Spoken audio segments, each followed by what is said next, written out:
Thank you for joining us for today's presentation. My name is Marco Velasquez with Arizona Care Hospice, and we have a really wonderful opportunity today to bring you see some incredible gentlemen who've dedicated their time to sharing resources and support that's available to the veterans in our patient community. So thank you again for joining us as we really dive into what those resources look like, the value and the impact that you can expect from those resources.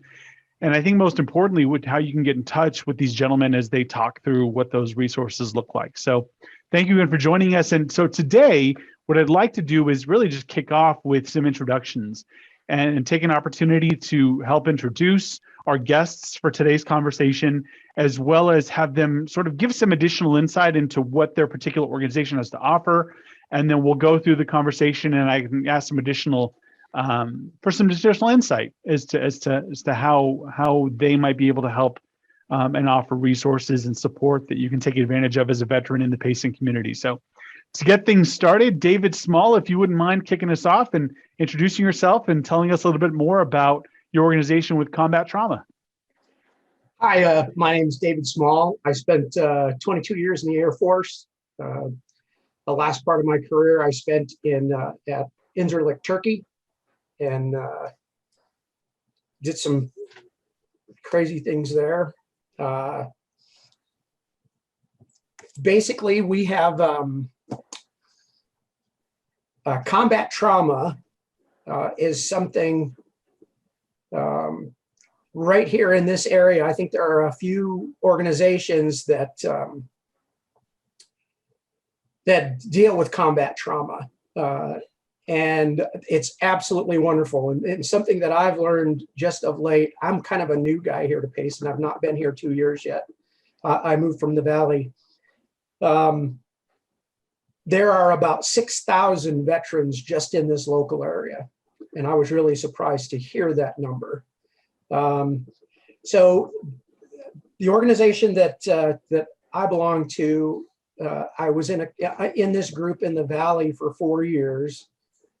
And when I moved to Payson with my wife, and we started looking for churches, I noticed that there was a tremendous need for this. Like I said, there are a lot of veterans in this area. So they're all the different organizations are good ones. I wholly believe that. So the difference I think that our combat trauma organization brings is it's a three-tiered system, basically.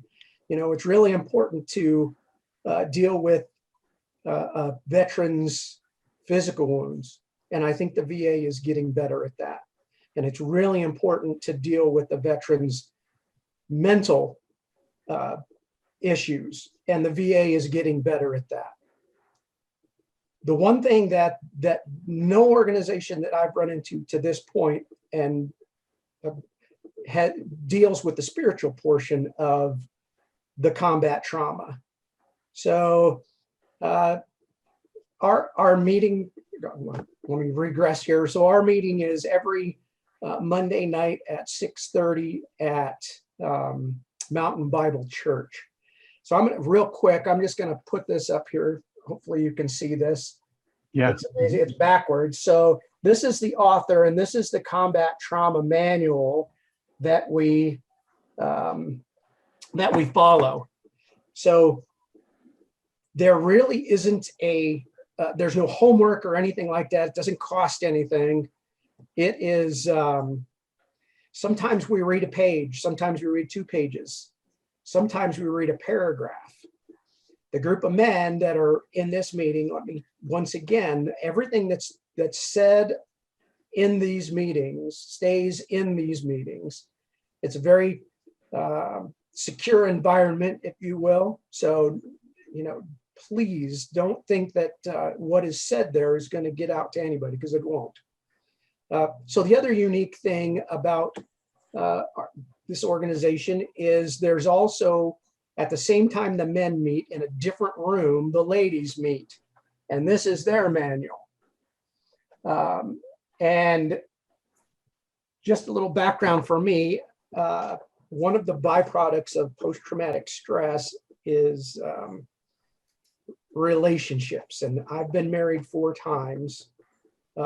My current wife is the best thing that ever happened to me. She really fills the gaps, where I'm lacking, she's right there. So she is actually the person that leads this group for the women while the men meet. My wife didn't know me while I was in the service. And she's really not a military wife. She wasn't exposed to that. So this manual, it's not a cure-all by any means. However, there's a lot of insight in what us veterans go through, combat veterans go through. Again, it's not an excuse. This doesn't excuse any of the bad behavior that veterans suffer from. I know I'm kind of going long here, but no, you're fine. You're fine. Please go ahead, David. So basically, in a nutshell, like I said, there are a lot of organizations out there, and they're all good. And I think that for each individual, what if it fits, it fits. And I encourage every single veteran out there to go at least have some camaraderie with some other veterans somewhere. Doesn't have to be with us by any means, but once again, if you're interested, I'm sure you're going to give one more opportunity perhaps for us to at least say when we meet and where we meet. But this is just something that is really unbelievably dear to my heart. I've known veterans, once again, the number used to be 21 veterans a day or 22 veterans a day commit suicide every day. And I never could understand that. I've been down to the VA in Phoenix. Once I visited just the VA in Phoenix, I understood the numbers. It's incredible how many veterans there are. I can guarantee you there are people in this community that you would never coin as a veteran that served time in the military. Guarantee it. Anyway, so that number, thankfully enough, is down to about 19 veterans, but it needs to be none. And we're never going to run out of veterans. This fiasco in Afghanistan, you're going to cut this part out. I know, but I have strong feelings about that as well. But anyway, sure. So basically that's who we are. And if anybody's interested, we would love to have you come and join us. Yeah, thank you, David. And I am going to come back to you with, I do have a couple of other questions. You spoke to the idea of serving or providing support around the spiritual element. You were talking about how the VA does a lot or really is committed to the physical and the mental, but it's the spiritual element. And then you spoke a little bit more about how regularly you meet and the idea of camaraderie. I'm definitely going to come back to you because I want to learn more, even about how you were first exposed to this type of experience of combat trauma, and a little bit more about what veterans can expect to get from the experience. So I'm definitely coming back to you. Thank you, David, for sharing a little bit more about combat trauma. So that said, Jeremy, if you wouldn't mind taking the next opportunity to introduce yourself and tell us a little bit about the VA Vet Center there in Payson. Certainly. So my name is Jeremy Isom. I'm the outreach specialist for the Mesa Vet Center. A little bit about me. I'm a Marine Corps veteran that served in Afghanistan. I've been out of the Marine Corps for about 11 years now, and I stumbled upon the VA Vet Center to where it's very unique what they do. VA, like David said, that they have a lot of good things. There's some things that they slack on, but also, so let me kind of explain what the Vet Center actually is. So it's a community-based clinic that provides readjustment counseling for combat veterans and sexual trauma victims. So the uniqueness of what we can do versus VA mental health is we have a separate record. We are VA employees, but we have a separate record system than the rest of the VA. So it gives our client or veteran an extra barrier of confidentiality if they're seeking services and then want, paperwork saying, they have post-traumatic stress and depression, things like that. So some else makes it more unique is that we're able to see any discharge type, if it's other than honorable, dishonorable. We're that one few service in the VA that you can still be eligible for services if you qualify down to combat veteran or sexual trauma. So with the VA mental health, they do a lot of evidence-based therapies, and they're pretty structured to week 1, you're doing this, kind of introducing it. Week 2, you're doing this, but there's not too much talk therapy involved. The daily challenges of readjusting from coming back from the military. So that's what we kind of specialize in is, what's bothering you today of what, from the post-traumatic stress that you've encountered or whatever when you're on active duty is still affecting you today. But yeah, we can work on today and then retract back to the trauma. But we're there to where the treatment is developed around what you want to get out of it. It's free. It's community-based, like I said.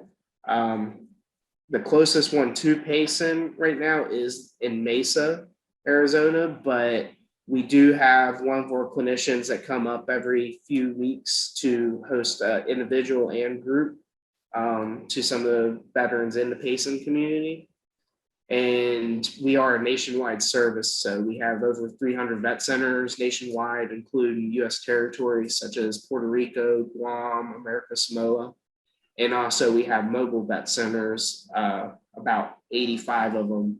They're nationwide, and we can mobilize them to do rural outreach, set up more recently for COVID vaccine sites, natural disasters like Hurricane Katrina. We mobilized them for that in prior years, and even the wildfire. So we're kind of unique with that aspect, but primarily it is mental health counseling. So, Got it. Thank you very much, David. I'm just taking a couple of notes here. I'm definitely going to come back. Of course, I'm going to come back to you as well. I want to learn more a little bit about, you mentioned this idea of evidence-based therapy. I want to come back to you if I could in just a moment and ask you to talk a little bit more about that and how that might be different than maybe what other organizations might be able to support veterans with and how that might be unique. So thank you, Jeremy, for being here, and thank you for introducing yourself and what you do with the VA Vet Center. Skylar, if you would, I know that just looking at some information here, your service you're offering is a little bit different than maybe what we've heard so far with respect to therapy. You're with the Warming Center. So Skylar, if you would, tell us a little bit more about the Warming Center there in Payson, Arizona. Absolutely. Thank you for having me here. I am the Director of Operations for the Payson Warming Center, which is a project from the Payson Homeless and Homeless Veterans Initiative. Our goal is essentially to initiate and fill in the gaps of services and to connect things. I'm also the Vice President for National Alliance on Mental Illness for Arizona, so NAMI, Arizona, and I'm able to pull in quite a lot of resources from there. We have an awesome veterans contingent on there. Quick background about me, I am not a veteran. My father is a veteran. Many people in my life, my grandfather, that was on the USS Ranger. He was a radarman during the Vietnam. And I've had my heart kind of opened up to advocacy for mental health and for just pretty much anybody who's been neglected. And when we started doing our homeless outreach, the first thing I had to just kind of lay out was the fact that I know that there are very many veterans who do not want to come to services because they feel that that is a shame or a pride blow. So the goal of our service was essentially to offer a meal, and we are open 7 days a week. And we do a dinner at 5 o'clock. We're at Mount Cross Lutheran Church in between Safeway and Speedway. And we basically don't offer any services ourselves except for referring to everyone. So on our board, we have Tom Morrissey, we have Doreen Prine from the CAP Community Action Program, which is Gila County. I'm statewide. the Tom also has connections with federal federal level. So we have quite a diverse board, and our goal is essentially to just notice these things that are not being done. We do work in tandem a lot with all of the resources. If you walk in, our center pretty much just has a wall of all the resources in town. We let anybody who is safe volunteer, do a lot of community service hours. And our main goal is to, I guess I should start with, or mention what Robin had asked me to mention. The warming center is based off of a kind of a triple entendre or a double pun, where the Maslow's hierarchy of needs, many people have heard of it. At the bottom, you need food, shelter, and water. And the last one is warmth. It actually has to do with connection, much like what David said. Many services can help you with your physical or mental, which I'm all for. I'm National Alliance on Mental Illness. I'm a huge advocate for that. However, I'm also a Christian, and I do believe that people need to be able to reach out to whatever resource will best help them. So at our place, I really push the larger initiatives. So projects like 211 or Be Connected, which is for AZ vets.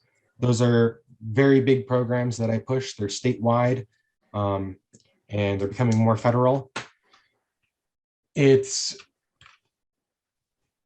quite a big difference to see how we've been plugged in. We're now on the 211 system. So if someone is homeless and calls those federal things, they're able to find us, come to dinner.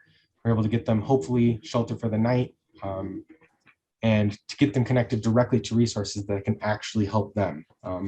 Much like what the other gentlemen have said, every case is so unique that there can't be a single program that will actually help the community. The fastest growing VA is the one in Phoenix. About 3 years ago, they had 400 new clients a week. Now they have over 700 new clients a week.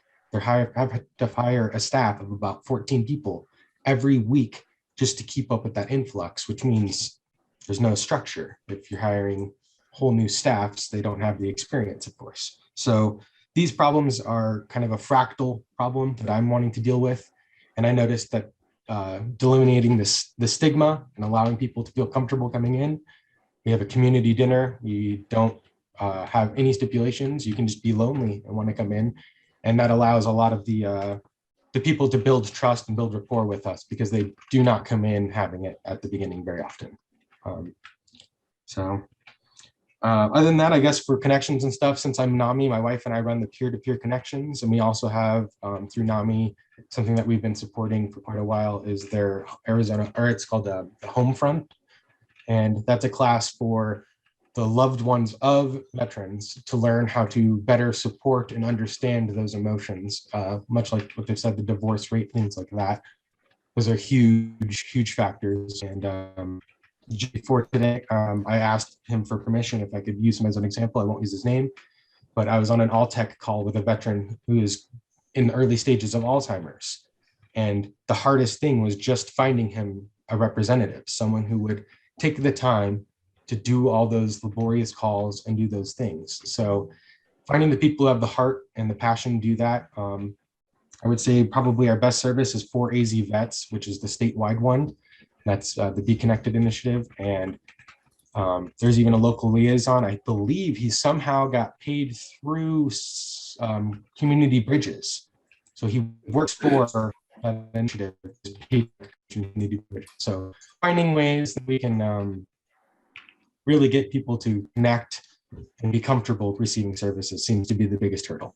But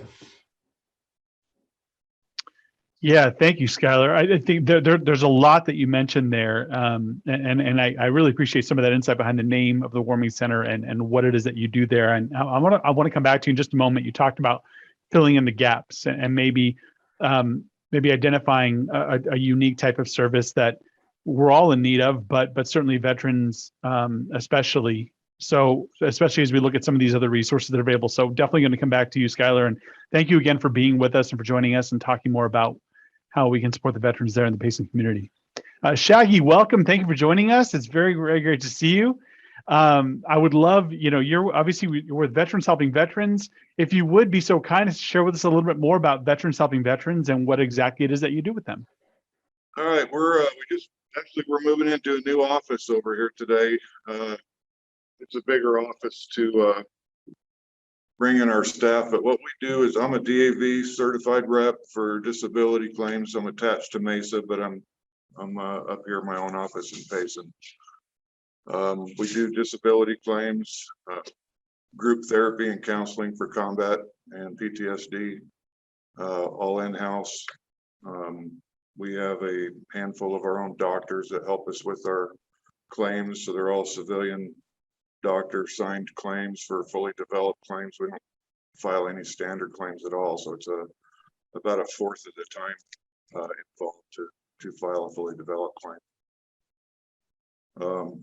We do transportation throughout the community, bringing vets to their doctor's appointments, pharmacy, grocery pickup. We do transitional housing for veterans. Just about anything we can do, really. Very good. Well, thank you, Shaggy. Thank you for joining us and sharing with us a little bit more about veterans helping veterans. I'm going to come back to you in a moment because I want to speak more about, you mentioned disability claims. It's a little bit different than what we've heard before. We've already had, a couple of gentlemen speak to some of the counseling services available. Wondering if you might be able to go into more detail. We'll come back to you in just a second here, though. I'm definitely going to come back and do Shaggy, though. Thank you again for making the time and for joining us. Sure. So, David, I want to ask you, when we talk about services and support for veterans, you mentioned the spiritual aspect, but I'd love to get some insight into, obviously before this conversation, we did a little bit of homework to find out some levels of involvement. You mentioned that you had visited a church in Goodyear for a concert and that you were approached by another vet who actually invited you to your first combat trauma meeting, and then you were hooked. So if we have a veteran watching us right now and wants to learn a little bit more about combat trauma training, how it's different, and maybe even why should I even consider this? I would love for you to recount maybe a little bit about your experience and ultimately what made you say yes to that being something you take advantage of. The free donuts and coffee. No, I'm kidding. For a long time, I didn't think that I had post-traumatic stress. There were a lot of veterans out there that went through way worse things than I went through as far as combat was concerned. I'm an Air Force guy, the Army and the Marine Corps and the Navy guys that were in the brown water. Those guys are they really saw crazy stuff that would promote or make you suffer from post-traumatic stress. It's amazing. I'll give you an example. In the book on page 27 and 28, there are this enormous list of things that are symptoms of post-traumatic stress. One of the things that I do and I urge everybody to do this when they come to our group is the veteran to mark all of the things that are applicable to what's happening to him or her. And then I highly encourage in a different colored ink for them to give that to their spouse and let them mark the things that they believe affect their spouse. And it's amazing. It gave me a lot of insight. So I guess I didn't really answer your question. The person that I talked with was very sincere, and Rich Dorso, again, he was a commander at a American Legion in Tolleson, and walking into the group, just like any organization that you walk into, you feel like the new fish in the fish bowl. And I have to say that I was very welcomed. The very first thing is when you walk into the space, there's a connection immediately without even opening your mouth, looking at the men that are there, that are in there, that are participating. You can tell they're veterans, and there's just a really awesome connection. And the other thing is the exclusivity. That's probably not even a word. The fact that everything that is said in these meetings. Everything that's done in these meetings is closed door. It's behind the door, and that's where it stays. And there's a standard operating procedure in the manual, and immediately that is read. If any new member comes, that's read, and if they don't agree with anything, by all means, you don't have to be there. But if you're going to be there, please be polite enough to maintain and follow the standard operating procedures. And that's certainly, and to your point, I think, David, you mentioned a term earlier that establishes that sense of camaraderie, right? Or fosters that camaraderie with that sense of discretion, right? That what's shared here stayed here. And ultimately, I'm guessing, since it's something you're very familiar with, you lead, that you've seen some pretty good results as a result of these men gathering and having these conversations. Would you agree? Absolutely. It really is amazing. And sometimes it happens pretty quickly, and other times it doesn't. This is an individual thing, Sure. and everybody is different. Personalities are different. And John is another veteran that he actually attends Mountain Bible. I go to Calvary Chapel, but so he's the liaison with the church that we go to. And John is just once again, there are gaps, and John is really good at certain things, and I'm kind of good at certain things, and together we facilitate, I think, this very it's a great environment to be in, I think. There's no pressure. I'm sorry, David. And you mentioned another, I want to ask you this before I ask Jeremy a little bit more about the VA Vet Center. You had mentioned this, when war comes home, I believe the Bridges to Healing, that being another experience that you said your wife leads. Tell us a little bit more about that experience and really who that's catered for and what type of things that are done there. When veterans go downrange and go to war, you can't help but come back different.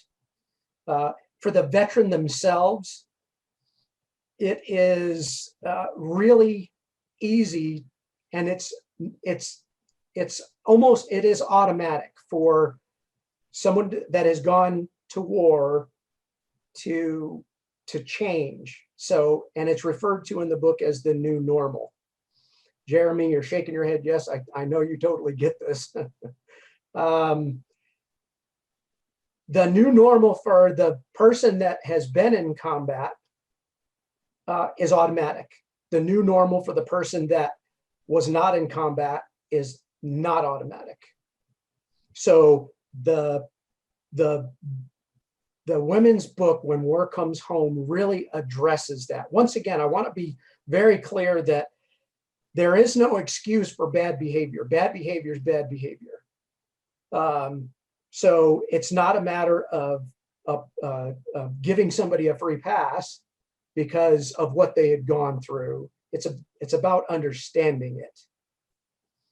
And just real quick, this popped into my head as I was talking with you.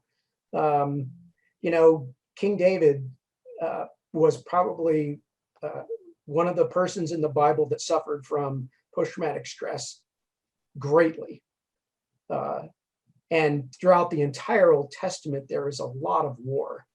A lot goes on in the Old Testament. And this isn't something that's new by any means. This is something that modern folks have discovered, and there's a way to help people through this. Back in the day, you put somebody in a mental institution because of these things, and that's not necessary any longer. For some, I'm sure it is, but there is help out there, and we understand this a lot better now than we did before. So, and once again, the spiritual part of this is really deep in my core. And now the other thing is we're not beating anybody over the head with the Bible either. part of the standard operating procedure is if you want to participate and you want to share and you want to say something, you definitely can. If you want to just sit there and listen, absolutely, you can just sit there and listen as well. And if you want to walk out, you can certainly do that as well. I mean, this is 100% voluntary, and it's a really good environment. And if you want some help, by all means, there are some men that want to help you. Thanks, David. Appreciate you giving some additional insight into combat trauma and even going a little bit further into what the wives of veterans can expect with Bridges to Healing. So I'm going to come back to you in a moment to ask you about potentially a personal invitation to maybe a veteran watching this presentation. So thank you again, David, for sharing that. Jeremy, if you would, you were talking, obviously you're with VA Vet Center. You said that you were based out of Mesa, that there's a clinician that comes up to Payson every few weeks. You mentioned, though, one thing in particular that stood out is you used a term called evidence-based therapy. And then you also mentioned how this is also, what's better, or how can what's bothering you today? So tell me a little bit more about this idea of evidence-based therapy and how the approach to therapy that veterans can expect with the VA Vet Center might be a little bit different than maybe traditional therapies they've experienced in the past, or maybe other types of therapies. If you could go into some more detail about that. Certainly. So with the VA, of course, being a government entity, they always have red tape and guidelines to follow. So with the mental health, they typically stick to, if things aren't broken, we're going to continue working with it. So they have a variety of different types of evidence-based therapies, and I can name a few, such as prolonged exposure, cognitive processing therapy, cognitive behavioral therapy. I'm gonna mess this one up. Dialectical behavioral therapy, DBT, and then EMDR, which is the eye movement desensitization. Let me make sure I don't screw up that word. And reprocessing. So they use those those type of therapies in the VA, and it has been successful. But I think collaboration that we've been talking about this morning is there's always some alternative, or it may not work for everyone. So quickly with the Vet Center, how we evolved is we started in 1979 after we started noticing a lot of the Vietnam veterans are coming back from war with similar issues with post-traumatic stress, because it wasn't known back then. And from the World War, Spanish American War, Korean War, they always had a diagnosis of shell shock, which is very similar to post-traumatic stress, but it went until the 80s that they actually started doing more and more studying and saw that there is a slight difference between shell shock and post-traumatic stress. But originally, we started more as like a peer support kind of deal, but just as conflicts happen, our program has evolved to where we have now licensed clinicians with variety of backgrounds. So each vet center will have kind of a different unique setup just on who they have on staff and their veteran population in their area. So they could go anywhere from a licensed marriage family therapist to a licensed substance abuse counselor, licensed clinical social workers, clinical psychologists, licensed professional counselors. So they all have a different way of counseling just because that's how their studies have taught them. But when it comes down to treatment planning and what the veteran wants, it brings a good collaboration when we sit down for staff meetings and talk about this veteran's case and possibly who can help them the most. If they're seeking more couples counseling, they desire, want to communicate with their spouse more efficiently, or even their spouse wants to come in for like support group to kind of understand exactly what post-traumatic stress is, or when my veteran goes off the deep end with this anger issue, what can I do to help them, kind of thing. So it is very unique. And kind of revert back to those evidence-based therapies, they are very structured to where, like I mentioned previously, it's week 1 to through week 10, 12 weeks, depending on how long the program is, but you have a structured homework assignment, as I would say, that you would have to do. And it does work for some people. It may not be for all people, just because they may be a different stage in their processing with their traumas and everything. So it is good. But then the thing with evidence-based therapy is it's 10, 12 weeks. Okay, I'm done. Kind of see you later. At least with the vet center program is, you think you obtained all the goals that you wanted in your treatment plan. Do you want to work on something else? Yes. Okay, we can work on that. No, then we can, discharge you there or close you out. And then if you later on down the road want some maintenance, done for some counseling, you're more welcome to come back. It's an open door, but with no time limit whatsoever. Now, I'm curious, David. I'm sorry, Jeremy. I'm curious, Jeremy. When it comes to your experience working with the VA Vet Center, are you someone that I'm curious how you found this particular opportunity? Are you someone that's taken advantage of therapy in the past? Have you seen the benefits of it yourself? I'd love to know how you made that connection there with the VA Vet Center. Yeah, so I got out in 2012. And this was kind of still around the height of the Afghanistan war when I was getting out. And David was right. Once you kind of go back, even if you don't see trauma, sometimes it's different. Like you just kind of have that 1,000-yard stare at times, and it affects people differently, just depending on upbringing. I could have had a rough childhood, and someone could have been born with a silver spoon in their mouth that was never exposed to trauma.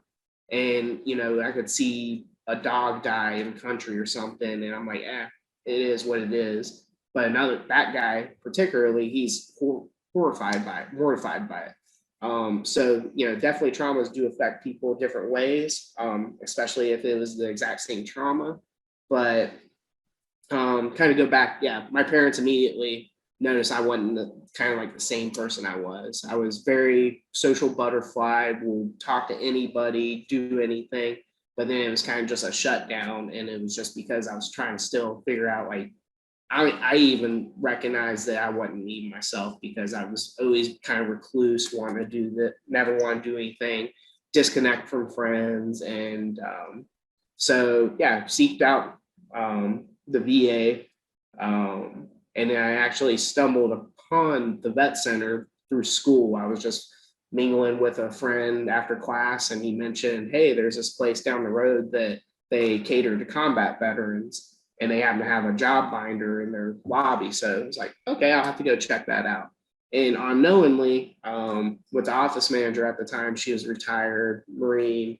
And I came in there inquiring about that job book, and she said, oh yeah, but we have this program called VA Work Study where you're eligible to work in a VA office while you're going to school. Is that something you would be interested in? And said, you're basically offering me a job without me asking. Yeah, I'll definitely do that. So, but it was definitely it was kind of my therapy of just being there for these other veterans, because they're going through similar experiences that I was. And at the same time, we're all at different stages. This guy's doing a lot better than me, and this guy's doing a lot worse than me. So, but we can all relate in the same way, as like we all share that same similar experience or whatever. And then going to the VA, going through some of those evidence-based therapies, I've tried, cognitive behavioral therapy for insomnia, to where it'll change my behavior on how I can sleep better, in a way, to cognitive processing therapy, changing how I think about certain things, to even prolonged exposure. There could have been a very traumatic event, but you kind of need to be repetitive and kind of talk in detail about it. And over time, you kind of get desensitized to it. So I've tried those. Some of them work. I kind of took little things here and there to kind of make my own little thing work. But overall, I think David, if he heard me speak in Payson a few weeks ago, I talked more about my service dog. VA, they're pretty quick at times to kind of shove medication at you and be like, here's an antidepressant. Let me know if it works in 3 months. And and reason with some of these medications, it's because your serotonin level could be imbalanced, and some of these are made to bring that serotonin level back up to bring you all peppy and everything. But you have to be consistent with them, or you're going to start getting agitated, and it's a really big imbalance. So it's hard to do medication management and not have frequent appointments. So I seek out alternatives. Instead of doing spiritual, I thought of service dogs. I wanted to get back to that active lifestyle I used to have, and social butterfly. I know having a good dog or something that's approachable, he can even initiate conversation for me. So getting off all VA medications and just using the things that were through the therapies, and then just talking to other veterans and seeing what things work for them. I kind of just made my own healing process. And I, along with sharing like what my program does, I also share my story in a way, because it's, some people are definitely hopeless at times, and, showing them you're like that prime example or something, it's like, there's hope for sure. So. Yeah, thank you, Jeremy, for sharing about your experience and the different therapies, and how you're walking the talk, right, with respect to you tried a number of different therapies, and you gathered those therapies that work best for you. But certainly also working there now, you can even be a stronger advocate and ambassador for our veterans. So thank you for sharing more about your story.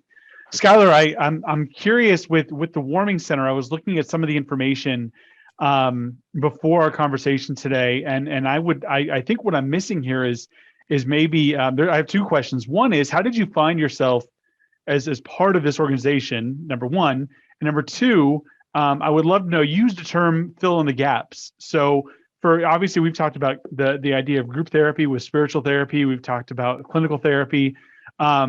But you talked about filling in the gaps of the warming center. I'd love to know how you became a part of the organization.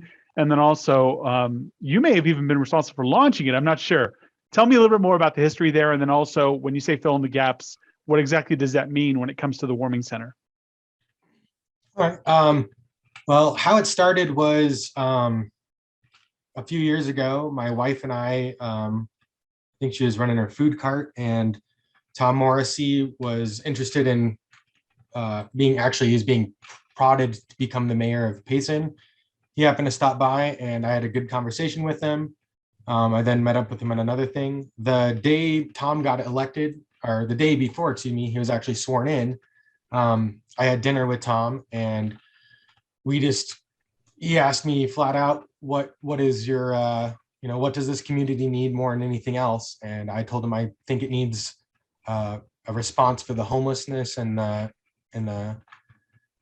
just the fact that so many people are going unknown. We didn't even have numbers for how many homeless people we have, or just being able to keep the data so that we can show the help that we need. It started around just I'm trying to remember which church. I think Ponderosa Bible had just kind of opened up their new big sanctuary, so they wanted to share it. And about 140 people from throughout the community started attending weekly meetings. The first year in 2018, it didn't get far because of not in my backyard kind of arguments. But there was a death behind bashes with a lady who had cancer, and a couple suicides that were very preventable. And I got very frustrated and went to town hall and spoke. I got put on most of the task forces, like the drug task force, things like that. The main impetus just came when there was enough people. Some members of my church took my keys, so I couldn't go home, and told me I have to attend this meeting that the community is holding, which was essentially this organization being made. Of course, like at the very beginning, there was a lot of people. We opened on December 15th, 2019. That was our first day of like having people stay in a bunkhouse and be able to do things more than just dinner.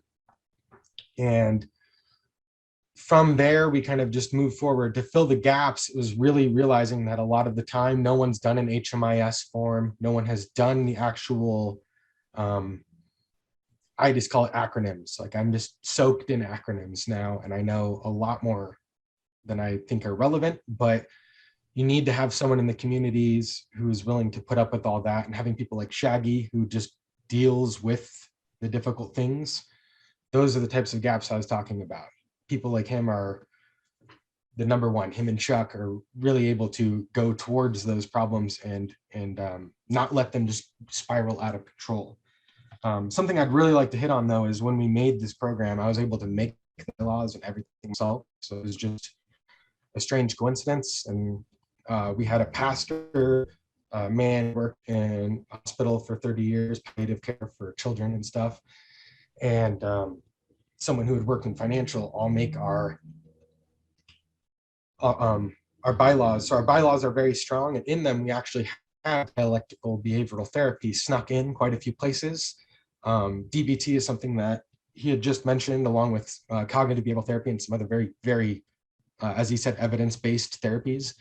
Dialectical behavioral therapy was made for people dealing, or teams that deal with patients who have borderline personality disorder, which has a very high suicide rate. So it lets the team be able to take on one of those very big hits without spiraling down, or kind of having a ripple effect of more suicides.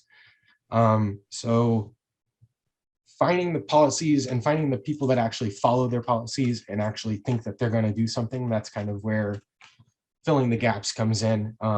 I've mentioned them a couple times, but I really want to harken on them.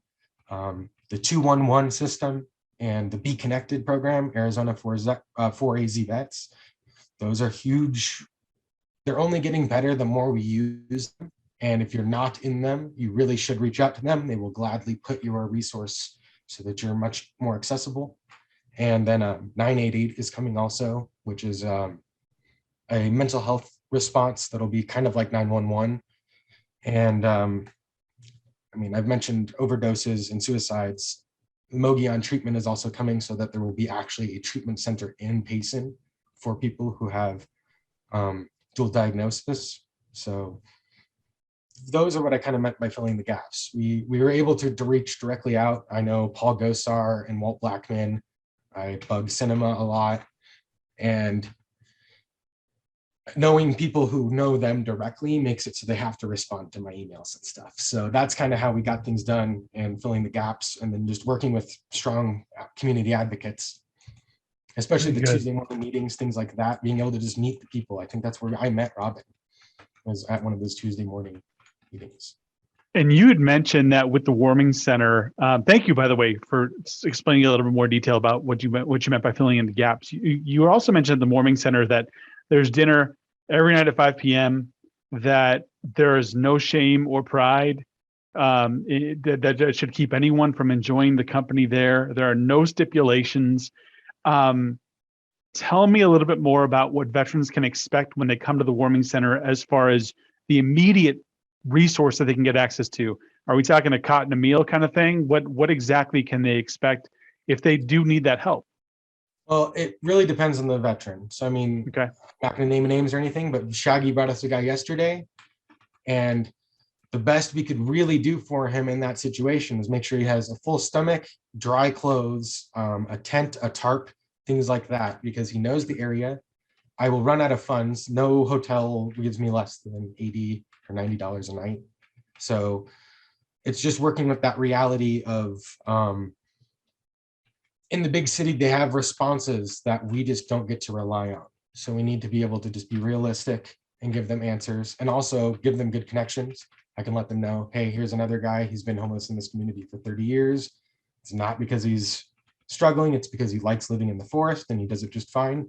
He'll show you the ropes and make sure you don't get like needlessly arrested or put in trouble for no reason. So those direct connections with other people. And also we don't put like any form of like, you need to be a veteran, you need to be in need. You can just be hungry and come for dinner. There's absolutely no stipulation for being welcome. Dinner at 5 o'clock. Good. And that's our vice president. She's the crisis team leader for, her name is Christine Krause, who works at Southwest Behavioral Health. She describes the program that people who are just completely secluded and will not open up to the world, they come here, and after weeks or months sometimes of having dinner with us and seeing the the volunteers and the other people who show up and the interaction between people, it opens them back up and lets them have that opportunity and that willingness to step back forward, that's just really, really hard. So finding an answer for that was kind of my biggest goal. And then my personal goal in life is generational transfer of wisdom. So you're only going to get that around a dinner table when you have people older than you and smarter than you with more experience than you. 100%. Thank you, Skylar. Thank you. I'm going to come back to you again in just a moment and ask that you maybe extend a personal invitation to any veteran that's watching. So, excuse me, Shaggy, I want to come back to you if I could, because I think while everyone, and Robin's done a phenomenal job. Robin, of course, our volunteer coordinator with Arizona Care Hospice, she's done a wonderful job of organizing this conversation and bringing all the parties that should be here. I'm curious, when I look at veterans helping veterans, and even Skylar talked about some of the things that you do. You mentioned transportation to and from doctor appointments, the pharmacy for medications, disability claims, helping with benefits. So is it right of me to say that your help is far more in sort of like the day-to-day, the administrative stuff? Or if you could go into a little more detail about what veterans can expect from veterans helping veterans, I'd love for you to go into a little more detail if you wouldn't mind. Sure. It's a day-to-day basis. We get walk-ins where they need housing, they need food. Some of them don't have their medical benefits at all, never signed up with the VA.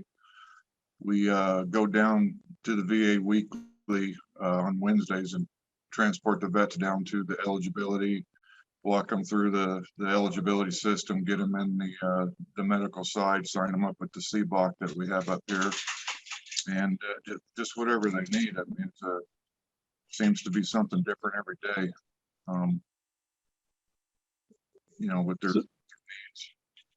So sort of an umbrella organization, if you would, in that a veteran just needs help, with something like, again, administrative or technical, or even just day-to-day housing or day-to-day appointments with doctors and so forth. Your organization is there to help them. Is that right?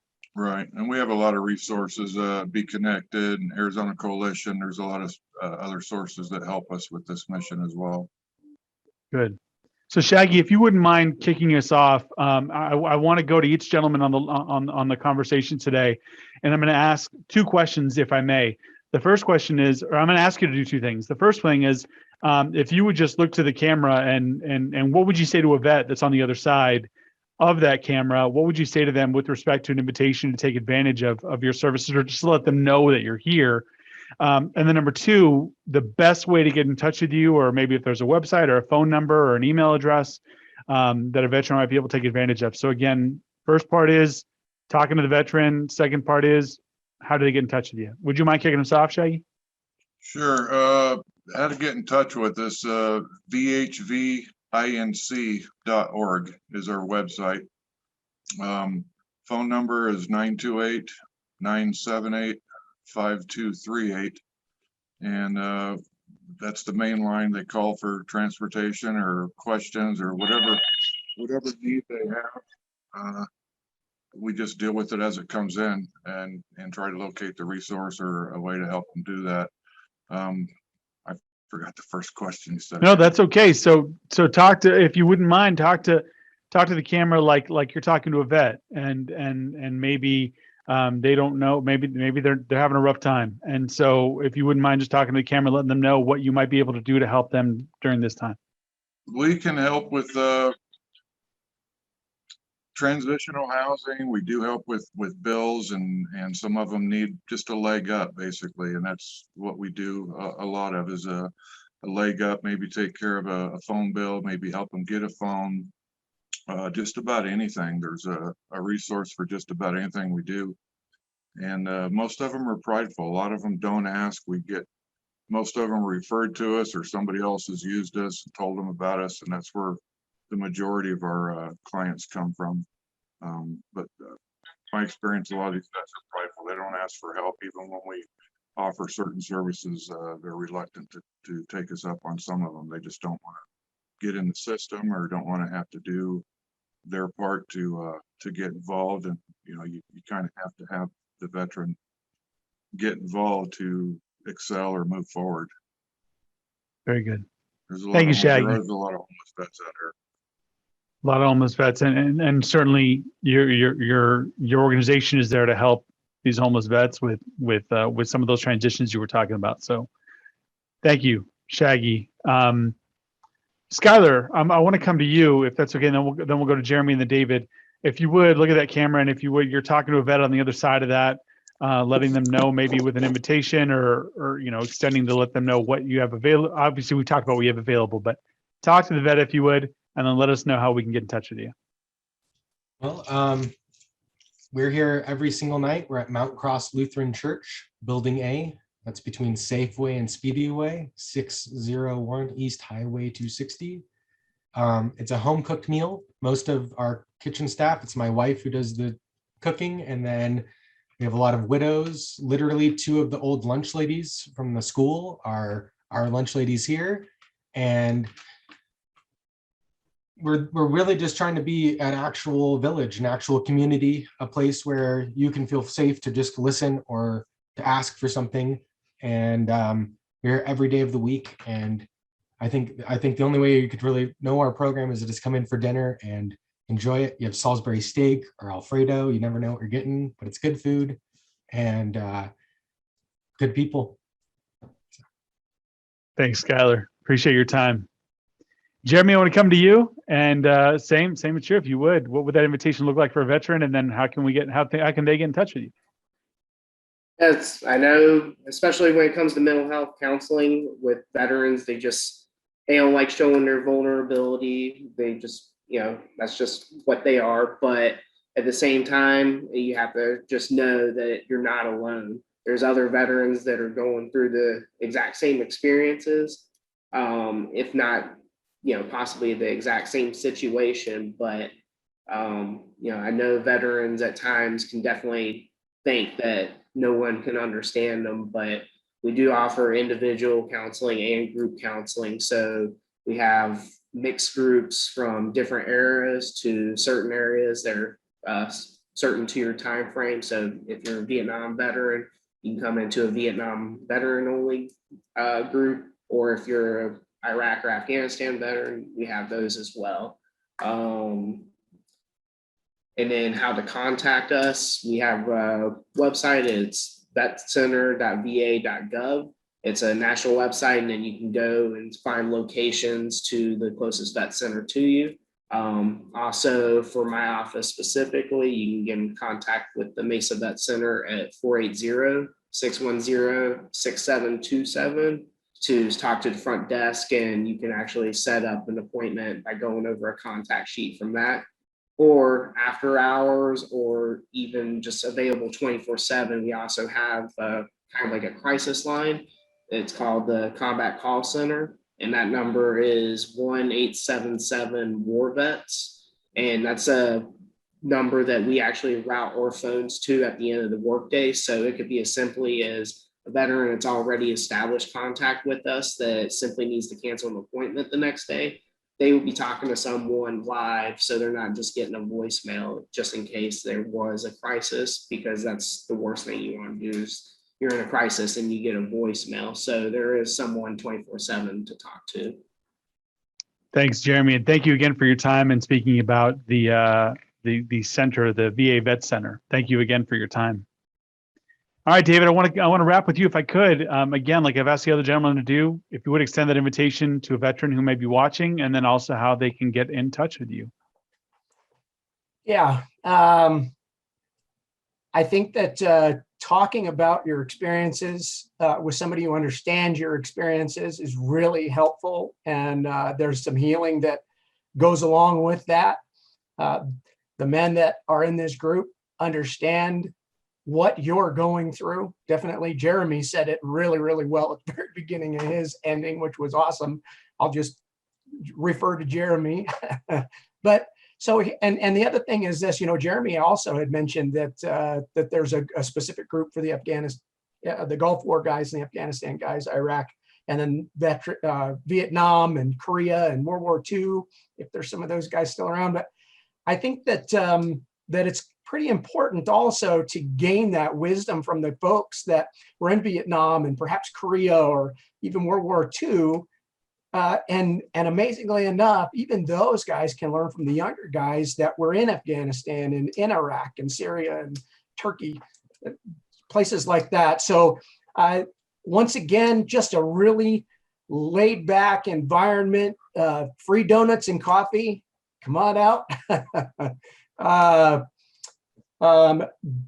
And a very safe environment. Mountain Bible Church, 6:30 every Monday night. And once again, we so welcome the spouses of the veteran as well. And there's a lot of healing that needs to occur there also with the spouse. And we have some really good literature and some women that are just great women that can identify with what you're going through. And you can directly get a hold of me, 928-978-2740. And I have my phone with me all the time. Please, I'll gladly give you all the information and answer any questions that you have. Thank you, David. And thank you, gentlemen, for joining us today to speak to resources for veterans, specifically in the Payson area. Your time is so much valued, and we're going to do everything we can to share this with others, to share this with local veterans, and make sure they take full advantage of at least this resource to let them know what they have and what they have available to them. Can't thank you enough for joining us today. Hope you guys have a great rest of the day. Thank you again on behalf of Arizona Care Hospice.